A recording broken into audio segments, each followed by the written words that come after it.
The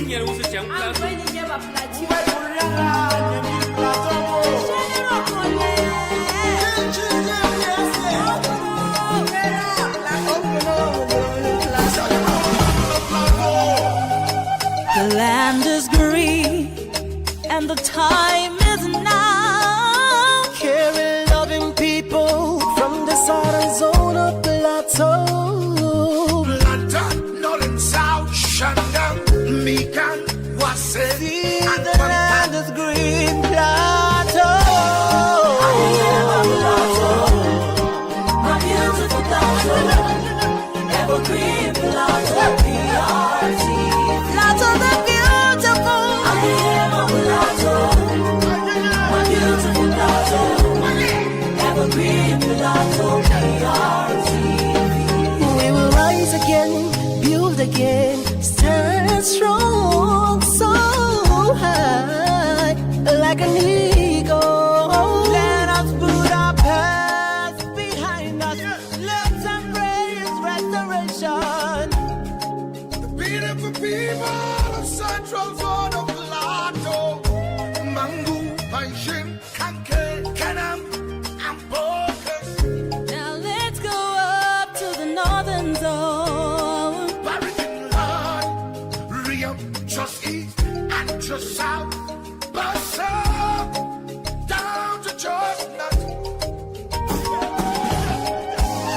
I am a Plateau, my beautiful Plateau, evergreen Plateau, we are. Build the Plateau of our dreams. I am a Plateau, my beautiful evergreen Plateau, we are. Build the Plateau of our dreams. I am a Plateau, my beautiful Our culture is our identity. PRTV, committed to you.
Hello and thanks for joining us. It is the Baroness and we are glad that you have tuned into our station, and it is that time that you will stay glued to your station and not move an inch, because you know it is the Baroness and you know that you will have value for the time you will be spending with us. My name is Beyedmoa Nyam and I'm not alone.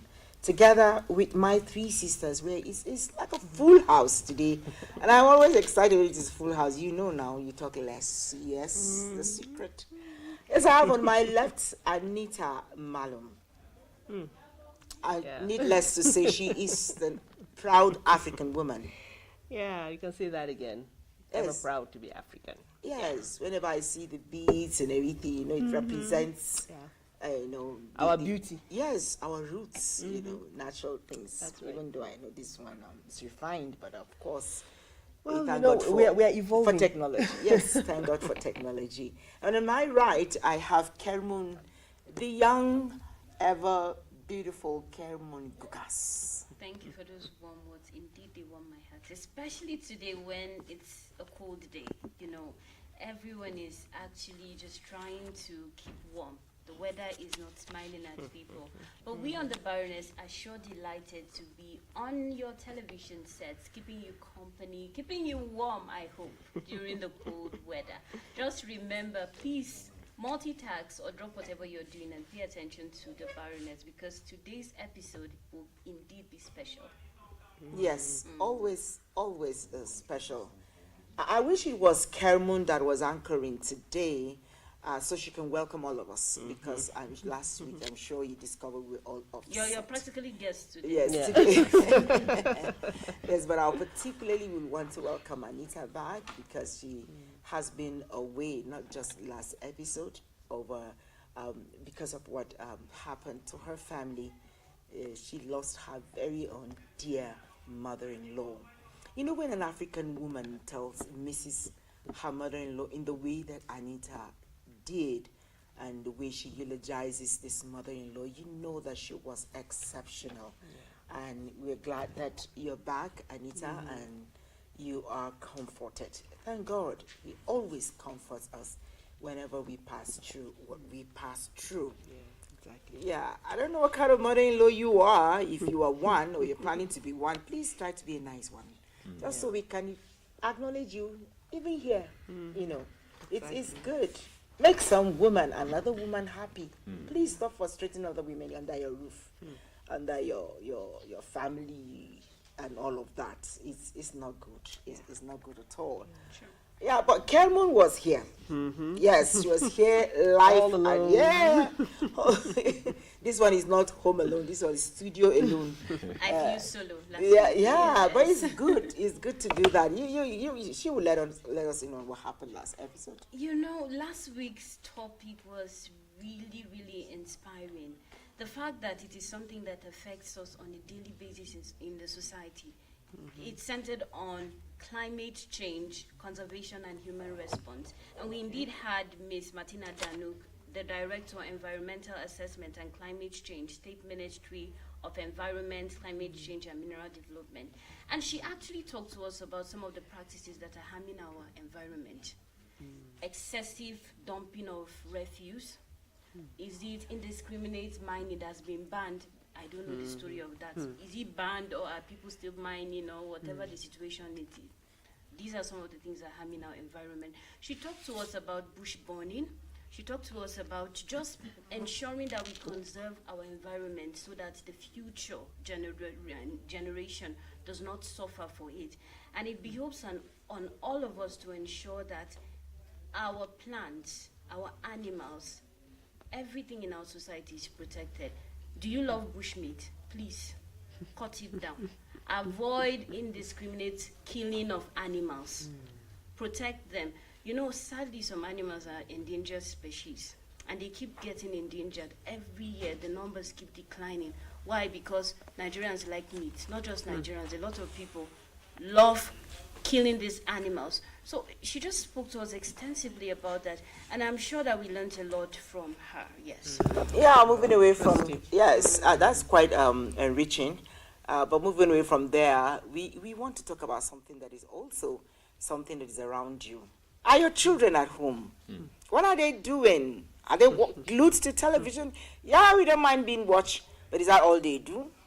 Yeah, is that all they do? What about you, mommy? What about you, uncle, auntie at home?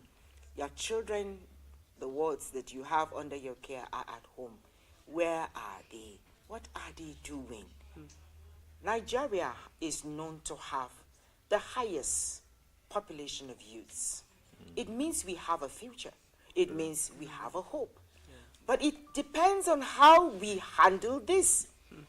It either becomes a positive thing for us or a menace for us. What exactly do we want to do with this highly energetic population that we have around us? Today we are discussing this turning our summer, we're on summer break, turning our summer into skills.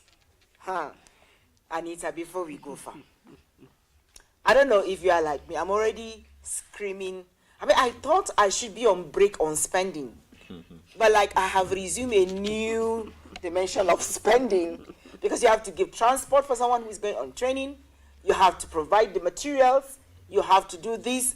I'm like, when are we going to rest? I'm sure it's the question on your mind, but after today, you will realize you shouldn't be complaining. Instead, you should be thanking God you have opportunities around you. And we have someone in the studio that will help you know that this summer break will be a period, a defining moment for your children. Anita will introduce our guest.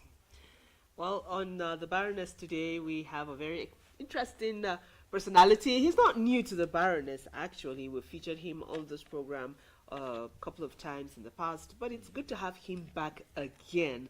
You know, we never tire when it comes to skills, right? And Beidi says, summer, na Nigeria we do long vacation. It's long.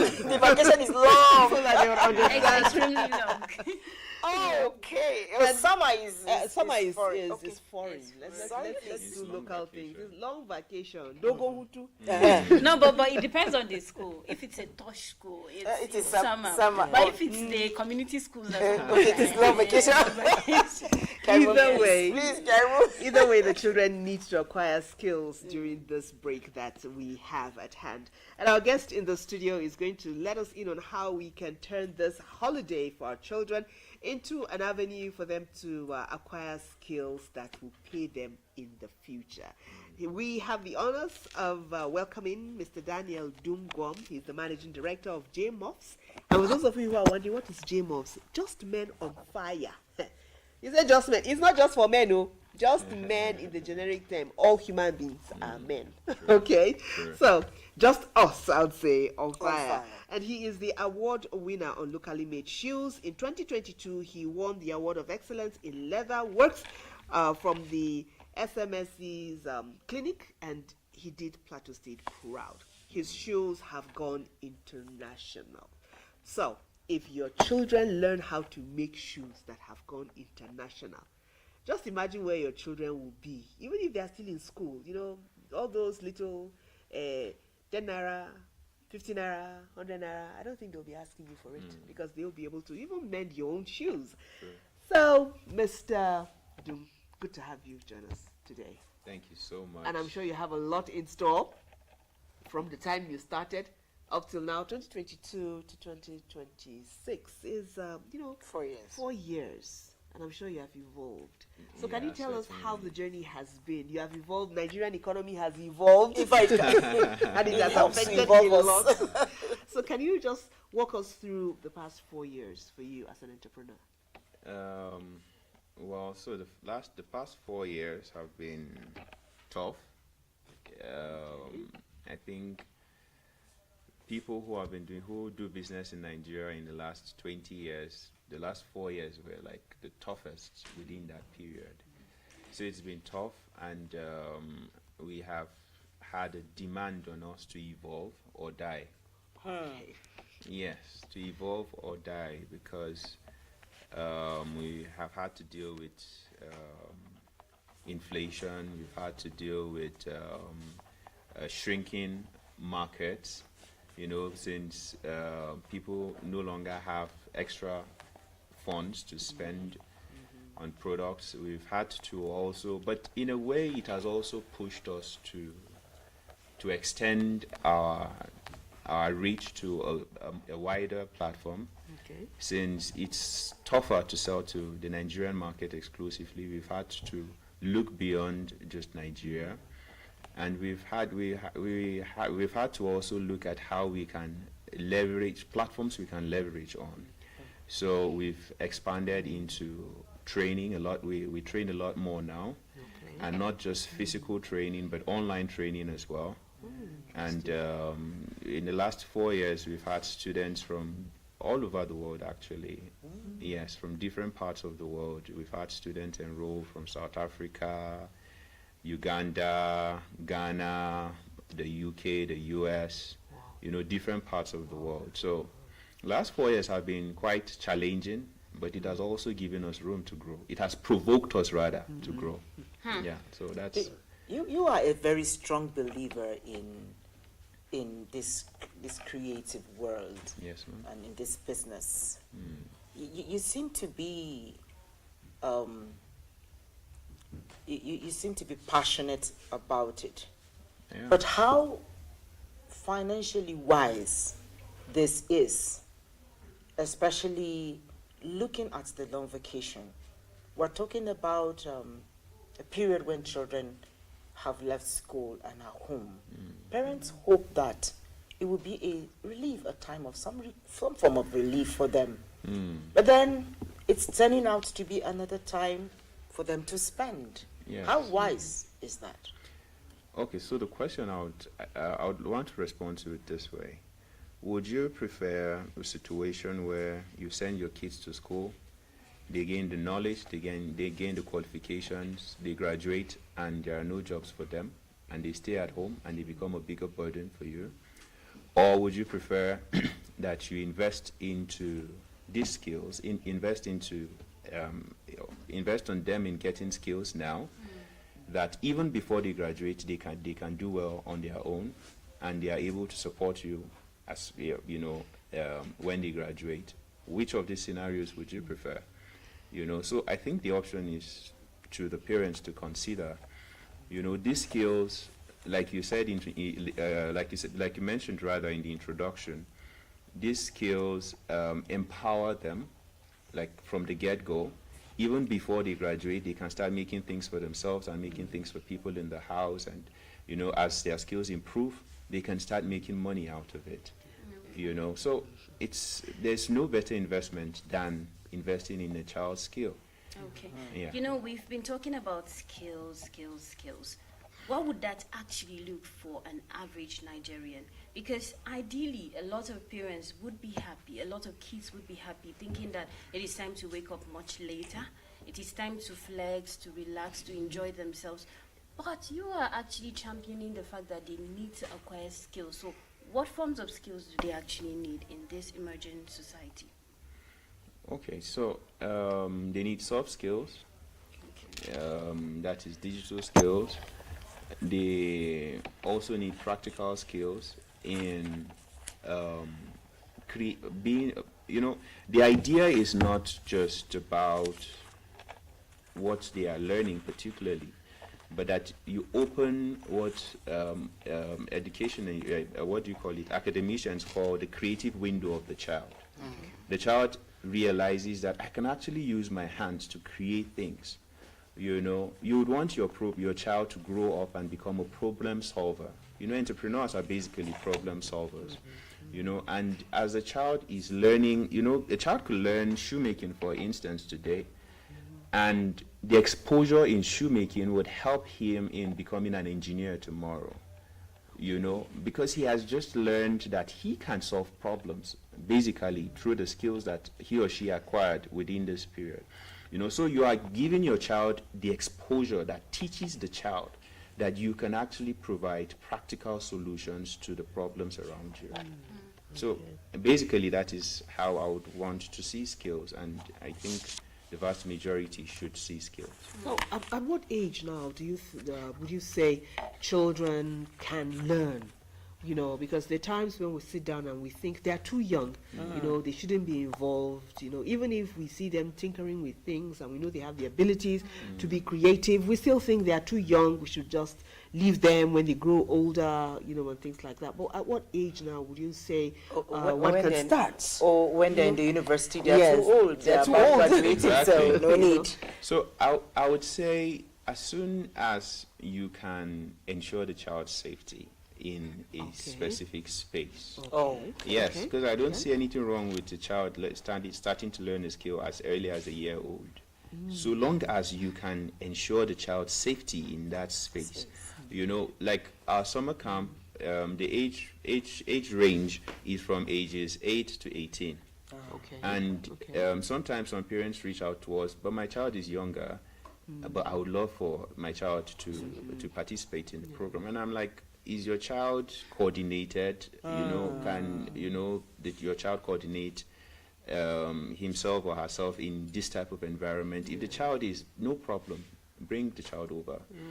Because the age 8 is just to say that at that age we expect that you have some basic coordination. If we tell you don't play with this thing is too sharp, this thing is this, you would be able to take note of that. But if the child at a very early stage has that coordination, expose the child to the skill. All right. So something about this vacation. It's actually the longest, correct me if I'm wrong, but It it is. is the longest vacation. Now, we are halfway through it. Yeah. And sadly, a lot of parents, a lot of children have sort of squandered the opportunity.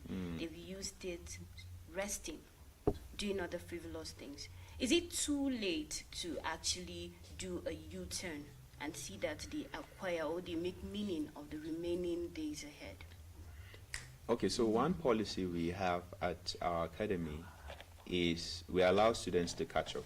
Okay. Yes, Okay. we allow students to catch up. Even if you missed the first week or even the second week, we allow you to still enroll, you know. And then our instructors have been guided. So our instructors would now give you like a follow-up program. Is it a follow-up program? We'll kind of just take you back through what you missed, Okay. you know, and bring you up to speed with your colleagues. You know, it's not too late.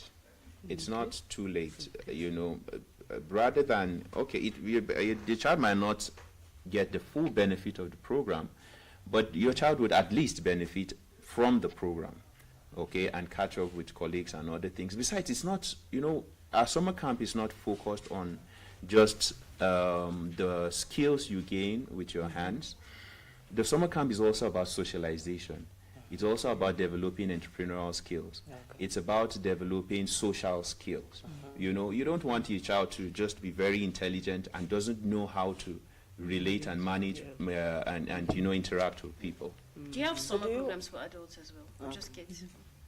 Well, we do. In fact, we're about to start training in Rome. Okay.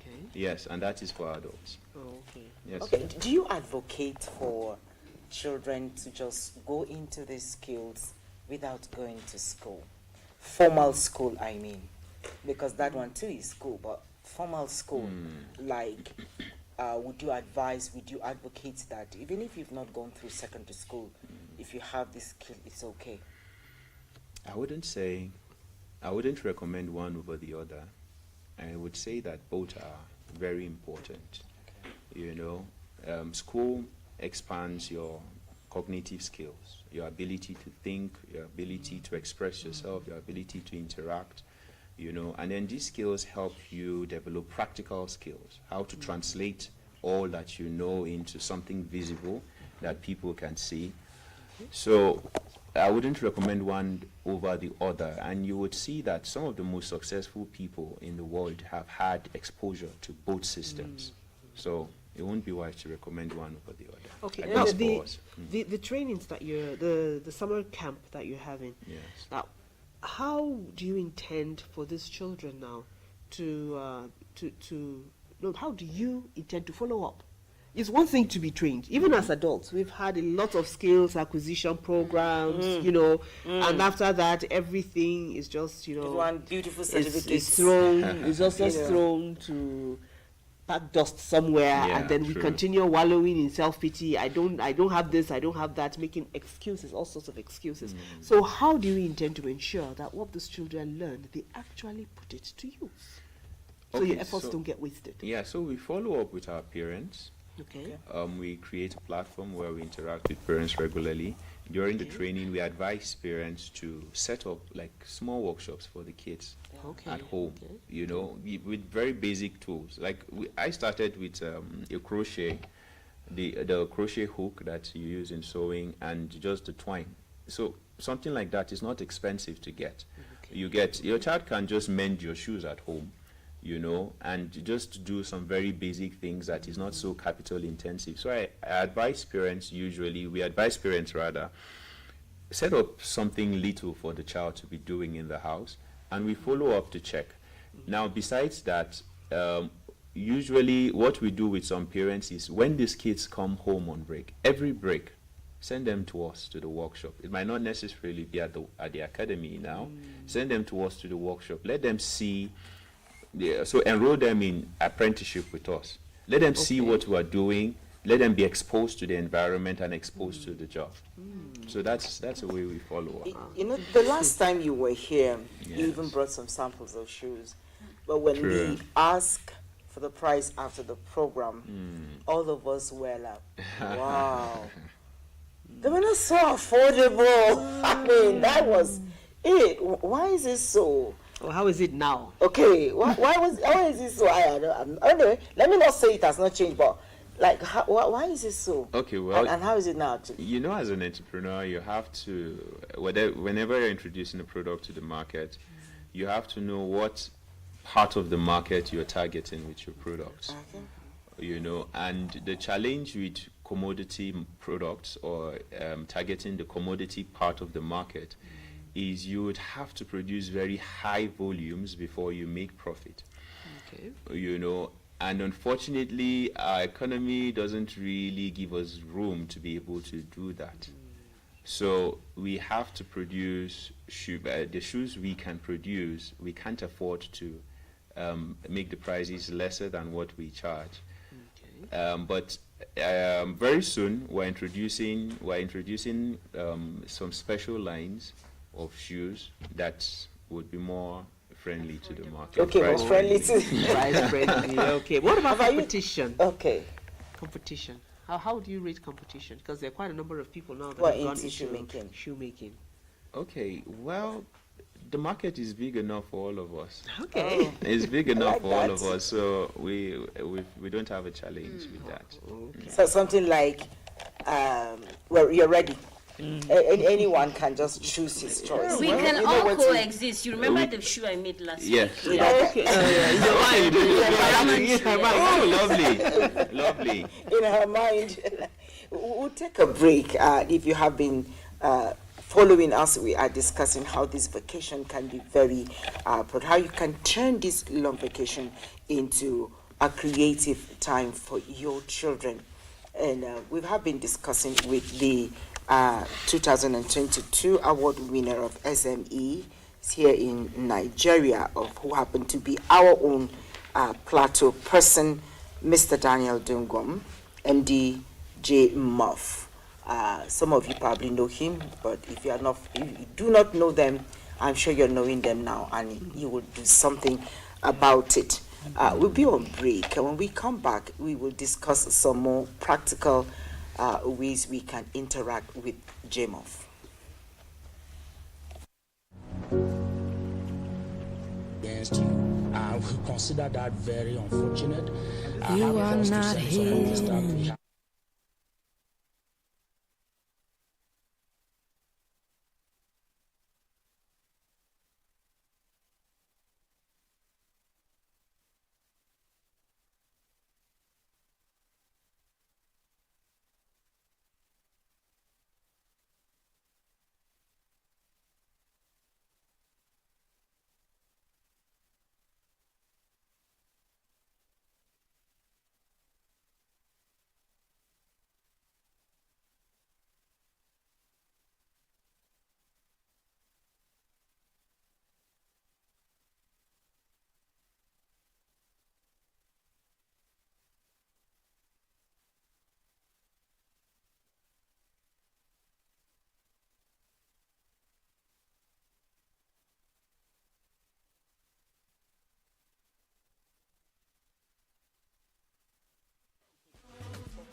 All right, welcome back. If you are just joining us, we have been discussing in the studio. It is still the Baroness, in case you don't even know the program.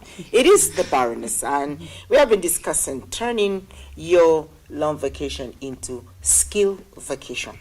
How about that? And we have been discussing with Mr. Daniel Dungom, the MD of J. Muff, who stands for Just Men on Fire, who are experts in making leatherworks, especially shoes. Yes, they are specialists. I would dare to say so in that. And we have been discussing on how you can use this period between now and September. What would you want your child to go back to school with as something he has learned from long vacation back to school? Not only back to school, but something that will stay with him as part of what he will even use in life. Sometimes you never can tell. We just learned the fact that you create an enabling environment for your child so that he can what he said is open a creative window for your child.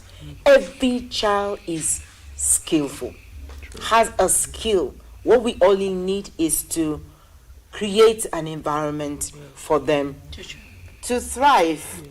My own is expensive. I don't know about your own. My own has to do with food. And this morning they demonstrated it for me in the morning. So now we have to look for money for that guy to go and learn more about food. What is your child's skill? Is he sleeping at home? Let's continue our discussion. Mr. Gom. Yes, he just talked about how expensive. We talk about issues. Why are they expensive? And he talks about the fact that materials, and apart from that, they don't do, large quantity like that.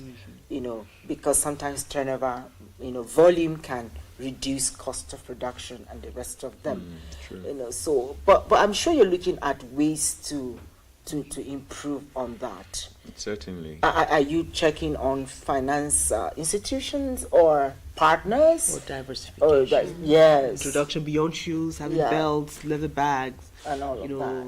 Stuff like that. Okay, yes, certainly. In our product catalog, we do not produce only shoes. We make bags, we make wallets, we make belts. And soon we'll go to wristwatch straps too, and a few leather wrist accessories. And then yes, we're actually looking into how we can improve our equity generation.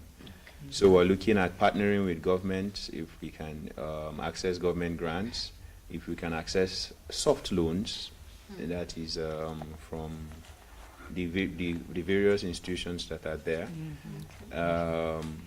These are avenues we're looking at so that we can be able to improve our production capacity. When we improve our production capacity, then we can afford to make products that are, more like commodity products that the general market can afford.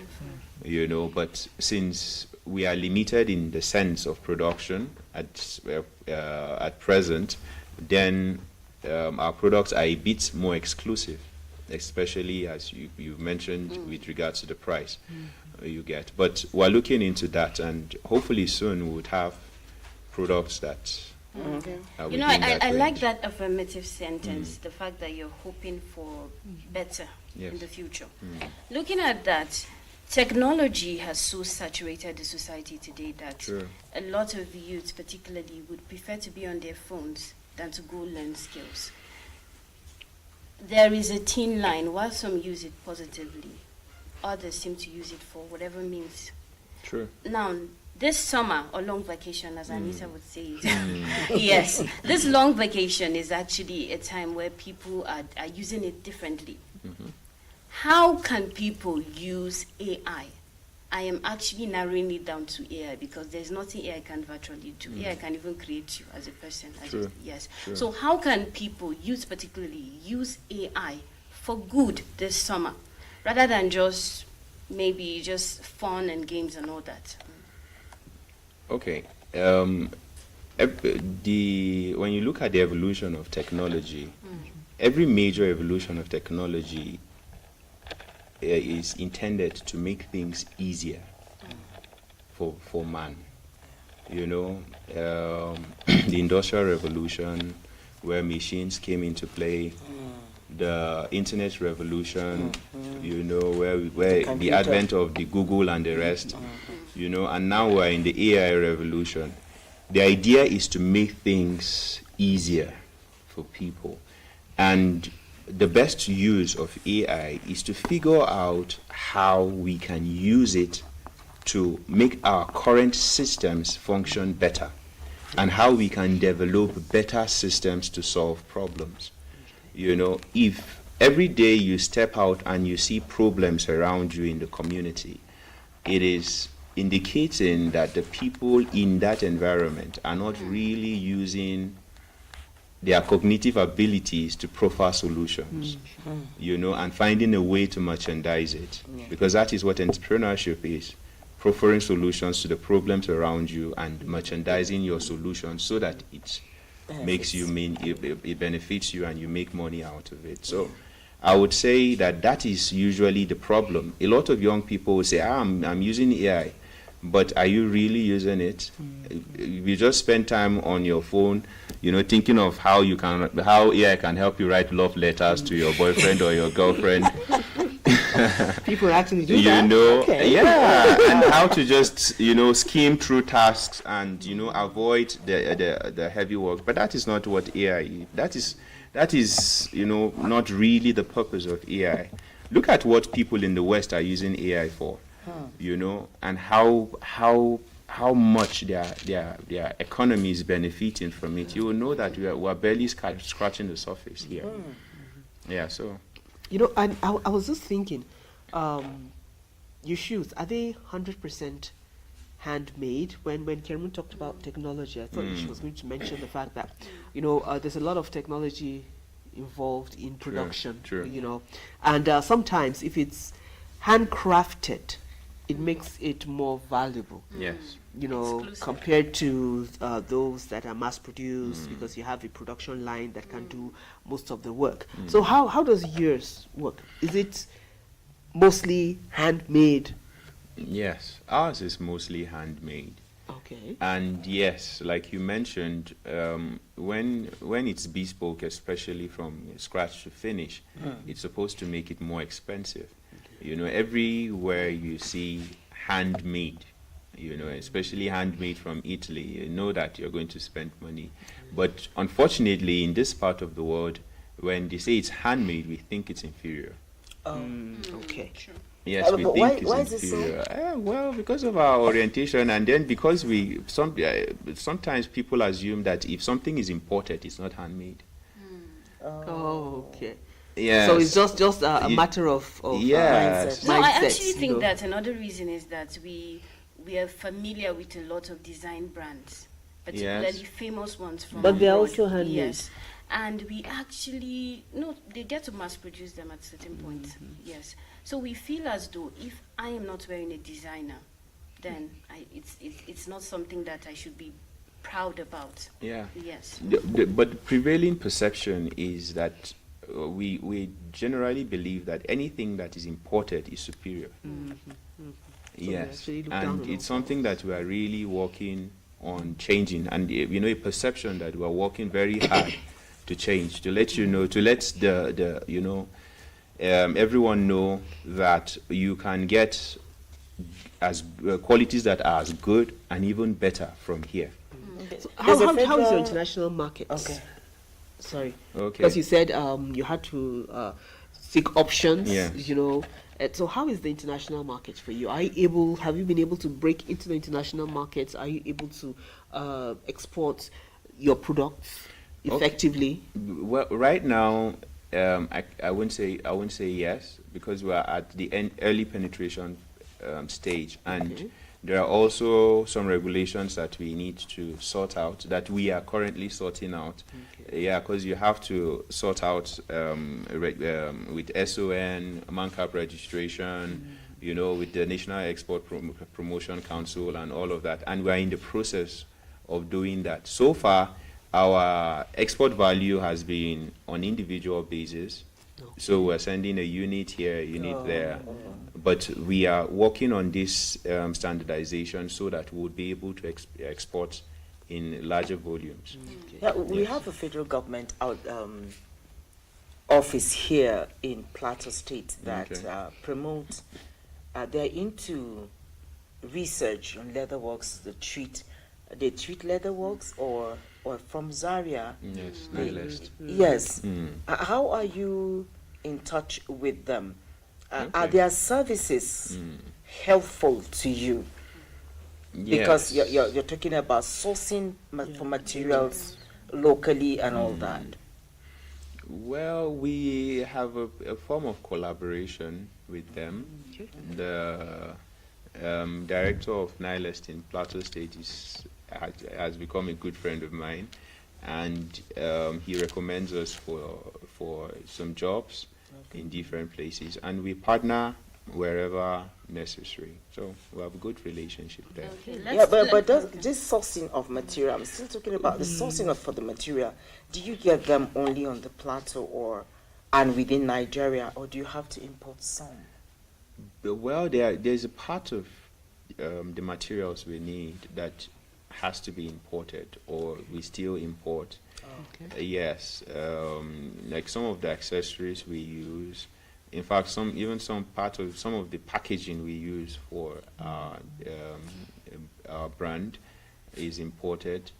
But most, I would say 90% of what we need is sourced within Nigeria.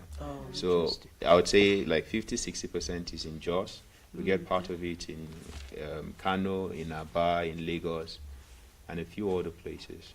And you know, if you are doing something like that, we know that small and medium scale businesses in the plateau, the agency has been encouraging networking. Like if you make shoes, Yes. so maybe another company should be producing the materials that you need. True. How far do you see that happening on the plateau, or would you advise people, what would you advise people to be engaged in so that people like you or like your organization Yes. will patronize them? Because sometimes people don't know that if I produce this, there's a ready company that will just offtake my products. Exactly. And all of that. What would you like? Let's restrict it to plateau now. What would you like? What kind of organization or companies or would you like for them to spring up so that they can service your own organization? Before you respond to Okay, that, yeah. just to let the viewer know that we're streaming our program live on YouTube and Facebook as well. You can link us on the Baroness at PRTVC Live. The Baroness at PRTVC Live. Also, our phone lines are open and you can call to contribute on the Baroness. The number to call is 0915-9361-214. It's going to be displayed on your television screen. Go ahead. All right. So I would say the whole leather industry, the ecosystem is still very young, and is far from where it should be, because that level of collaboration does not exist at the moment. And I think first, I always recommend self-help first. So I would recommend that people who are already into this, like myself, should look at the whole value chain. All right. Okay, so you need leather. Where can we get it? Can someone within the system provide it?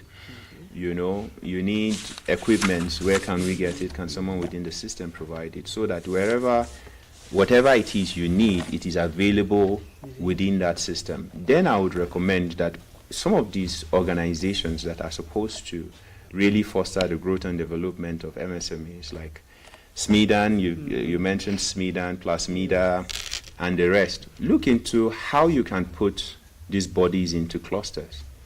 Okay, how can we bring you into clusters? Provide, say, a shared working environment, okay, where government can provide some of the equipment and the facilities that you need. So instead of you setting up a workshop, I was making a very modest budget for an apprentice of ours that just graduated, you know, and that modest budget was like 800, close to 900,000 naira. That is modest. That is modest. Yes.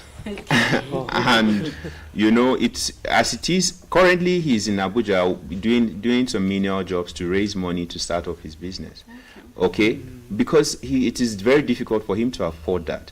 Now, assuming the government provides a space like that where people can go to work in clusters, and you pay rent to work, you pay, say, a subscription fee to have access to that environment, and let's say, for instance, you pay 10,000 naira monthly.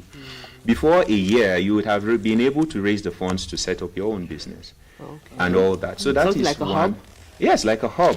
So that is one suggestion I have in that regard. Secondly, you know, it's not just enough for you to produce the products. It is important to have a market so that your products don't end up become like an antique. Yeah. You know, that you keep in your shop, you know, and you say we made this 20 years ago and we've not sold it today. You know, the government can look into opening up the market, like what China does. China organizes trade fairs in different cities of China, and they bring local manufacturers and they say, come exhibit your products. Yes. And then we invite people from different parts of the world who market, who distribute this type of products to come and see what is obtainable. Now, when you organize this type of international fairs, then you'll be able to attract the market to your your what you're local saying producers. is actually good and well. I remember time back when Plateau State was the it state for foreigners to troop in. Exactly. I'm talking about international people from across the world and beyond, coming in just to take in the weather, the scenic environment, and when they come, it means more businesses for local traders and all that. Certainly. Now, you have capped a niche for yourself in the shoemaking business. Yeah. What have you been able to do in terms of advertising, marketing, to get your word out there? I'm saying this because somebody wants to be in your shoes and they are looking up to you. So what would you tell that person to do to ensure that they attract people who would buy their produce or their goods? Well, you know, they say that attention is the current currency. You know, you want to make money, you want people to patronize you, you have to find a way to gain attention, to grab attention. You know, unfortunately, that has been one of our biggest weaknesses. Okay.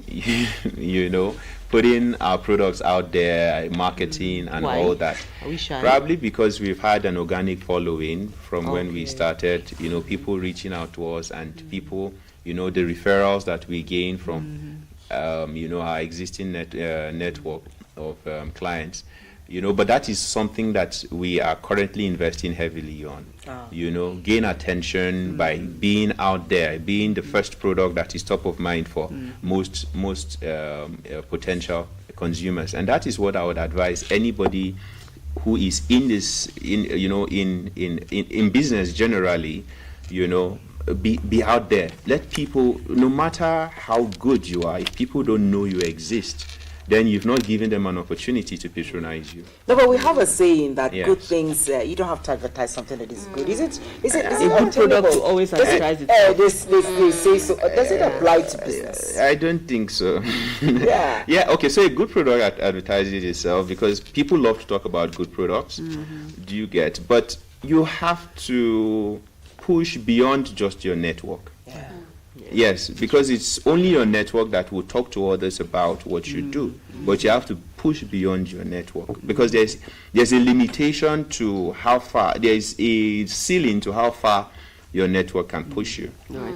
Now, for the children, since you're having classes, summer classes for children now, how would you, the duration, right? You said it's for how long? It's this year it's 4 weeks. It's 4 weeks, okay, Yes. 4 weeks. So what would you tell parents now who are thinking that, their children, do they really need it? Do they really need to learn how to make shoes after all? Like they're struggling with some subjects. So yes, during this break, you should why don't they just have a go lesson for, teacher? For another kind of school? Yeah. Yes, so that they can catch up on those subjects that they're lacking. What advice do you have for parents that think that way?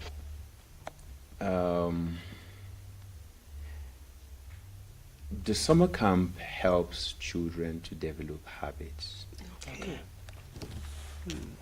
It's not just skill. Habits. Learning how to start something and finish it.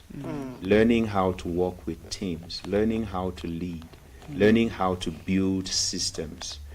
And school is fine. It's important. It exposes you to learning how to research, how to acquire knowledge.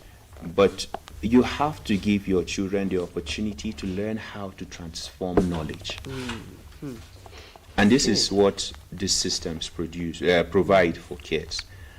So I think it is limited to say all I'm exposing my child is to academics exclusively. After gaining, and the way the world is evolving, even parents are afraid. AI is taking over a lot of things. You know, there is nothing like job security anymore. Now, if your kids do not have practical skills that they can actually, you know, and they do not know how to build things, how to build systems, you know, then what exactly are you training them for? This is really deep. So I think parents should look into that. All right.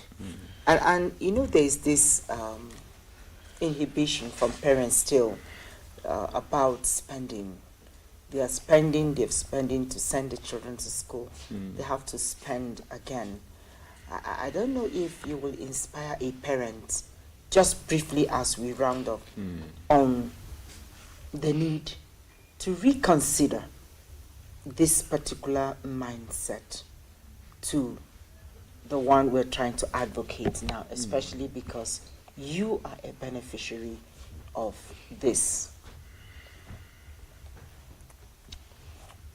I wish I started what I'm doing now earlier.